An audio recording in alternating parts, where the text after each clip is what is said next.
The Enneagram and yoga both kind of have really intricate systems for mapping the human system, the human beings. In yoga, we talk about the Panchamaya model, and we talk about 5 different levels of being, 5 different ways that our being comes into the world. In the Enneagram, we have 3, so it's a little bit easier. It's a little less complicated. But what the Enneagram has is 3 centers of intelligence. So you have your head, which most people get, like, yeah, your mind is a center of intelligence. And then a lot of people stop there because we're Westerners and that's how we've been trained to think about things. It's like, it's all up here. We got to know it in our brain space. But the Enneagram says there's actually a few more that we need to really be paying attention to. One of them is the heart. So our emotions, our emotional experience is very much a center of intelligence for us, and we can glean a lot about the world through our hearts. And we also have the gut, or the body. There's a lot of really great science coming out right now saying that there is something in our guts that knows maybe even more than our mind knows. And the Enneagram has been teaching this for decades, which is really kind of cool. Our heads are the seat of all of our thoughts, our planning, our problem solving. The heart is our emotions, our emotional experiences, what we're feeling. But it's also the seat of how we connect to other people. So our relationality and connectivity are all based in our heart center.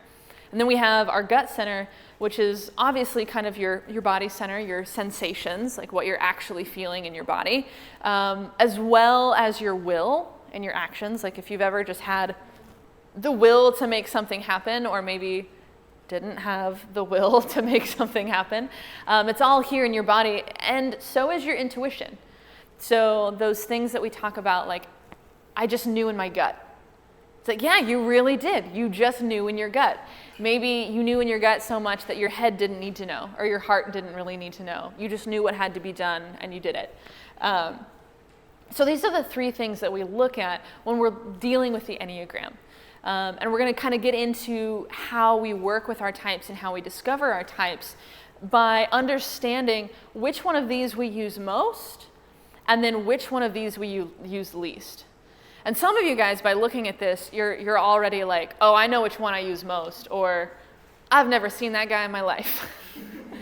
Because we all have one. We all have one that is like our go-to.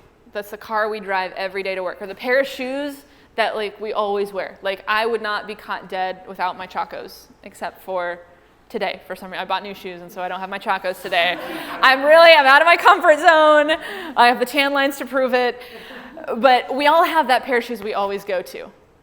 And then we have like our secondary pair of shoes, like where if we need to kind of get dressed up, we can put those on.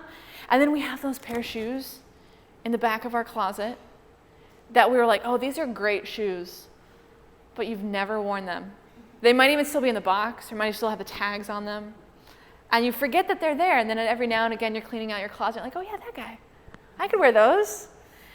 And that's really how it breaks down for our intelligence centers. We have the thing that we're always using, and then we have the pair of shoes that we wear when our other shoes are in the wash, and then we have that pair of shoes that we will almost never wear. And sometimes they're a little bit painful to put on. It's like, I don't like these. They're not very comfortable.